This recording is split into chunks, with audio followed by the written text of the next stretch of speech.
This franchise has always been about players, it's always been about basketball, and it's about anything we can do to help the player become the best they can be. This is really a huge example and an opportunity to show the rest of the league and the world, and that's involved in women's sports, what it takes to be a high-level athlete. It's an unbelievable day for the Indiana Fever, another step for our franchise again to make this the best franchise in the world. The Indiana Fever just dropped a $78 million bombshell, but that's not even the biggest news of the day. While everyone's talking about their new state-of-the-art facility, we've got the inside scoop on a free agency move they just did that's shaking up the entire WNBA. So the Indiana Fever announced that they're going to open a new practice facility coming up before the 2027 season, but they're going to get their own facility now. And they showed the mock-ups online, and it's as you would expect, right? It's going to be state-of-the-art. It's going to be awesome. It's going to look cool. Caitlin Clark and the entire Fever roster has got a new facility coming, but who might be joining them? We're breaking down the Fever's bold moves from their best-in-class training center to the superstar free agent they've just confirmed. Think you know what's next for Caitlin Clark and company? Stick around to find out why Indiana might just become the hottest destination in the WNBA. Are you ready? Let's go. As the CEO of Pacers Sports Entertainment, I couldn't be more excited for both our men's and our women's teams to have their own standalone practice facilities. I think it's expanding our campus in a great way.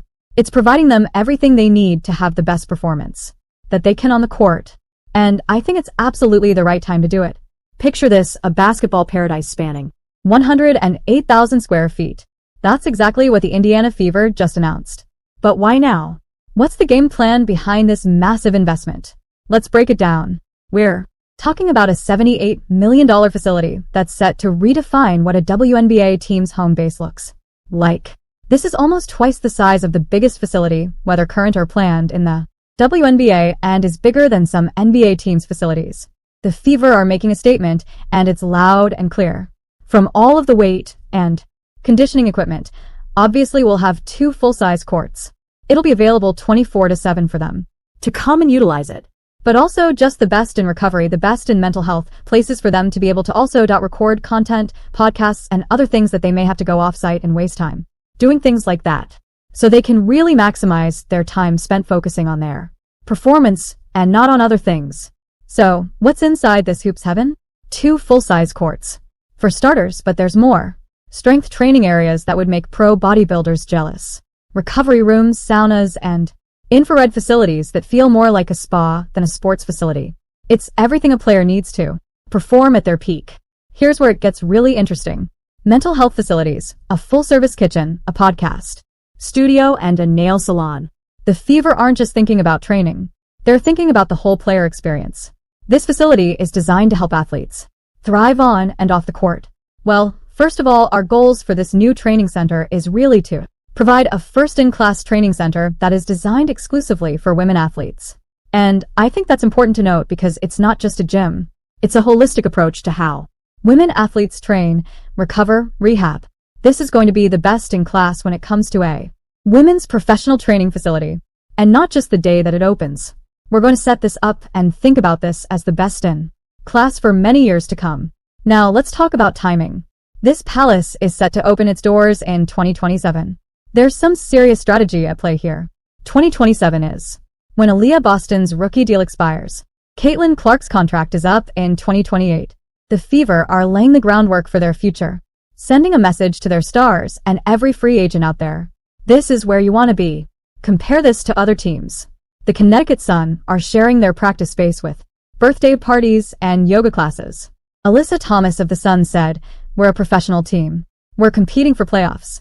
And yeah, to have to share your court with a 2-year-old birthday party. Talk about a contrast. When I play in the Connecticut Sun, we practice in the tribal facility because the team is owned by the tribe.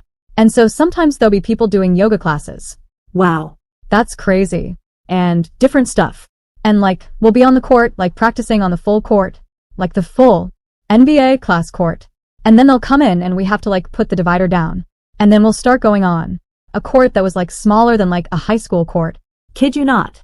While we're in the playoffs, they talking about keep it down. We got a yoga class going on over here. Yeah. And it's you peek your head over the side and it's 3 people over there going downward dog or something crazy. Right? You know what I'm saying? The stars are taking notice. Caitlin Clark's fired up, posting on Instagram, got me fired up on this Thursday. Aaliyah. Boston's already using it as a recruiting tool, telling potential free agents that Indiana is the place to be. She says, the Fever does so well at pouring into us and making us feel like the professional athletes that we are. Even basketball legend Lisa Leslie is impressed, commenting, this is what investing in women looks like. When you've got legends singing your praises, you know you're doing something right. As we look toward Indianapolis becoming the epicenter of women's sports, having professional women's sports teams and having dedicated training facilities for them is really a key piece of putting that together. This facility is more than just a building. It's a game changer that could shape the WNBA for years to come. The Fever are positioning themselves as the team every player wants to join, creating an environment where athletes can excel both on and off the court. As free agency decisions loom in the coming years, this investment could be the deciding factor that attracts top talent and keeps stars like Boston and Clark in Indiana for the long haul. Now, are you ready for some major free agent news? So we finally got the news that we expected to hear all along for Kelsey Mitchell. We finally got the news, and it is that Kelsey Mitchell of the Indiana Fever has received the core designation. Yes, Kelsey Mitchell has been cored by the Indiana Fever. Let's talk about the bombshell that just dropped in Indiana. The Fever have made a power move that's got everyone talking. They've cored Kelsey Mitchell. Now, you might be wondering, what does that even mean? Well, in the WNBA, coring a player is like putting a giant keep-away sign on them. It's a special designation that gives teams exclusive negotiating rights to a player during the free agency period. And Kelsey Mitchell, she's absolutely a star. The Fever just showed how much they value her by offering her a one-year Supermax contract worth almost $250,000. That's some serious cash. And it shows just how committed Indiana is to building a powerhouse team. If you're asking me to give a percentage chance of Kelsey Mitchell staying, I would go as far as to say 99. I'd go as far as to say 99. But here's where it gets interesting. Mitchell could still potentially leave the Fever, but only if the team agrees to a trade. If Mitchell really wanted out, which doesn't seem likely, the Fever could potentially get some serious assets in return. Thanks for watching and subscribe my channel.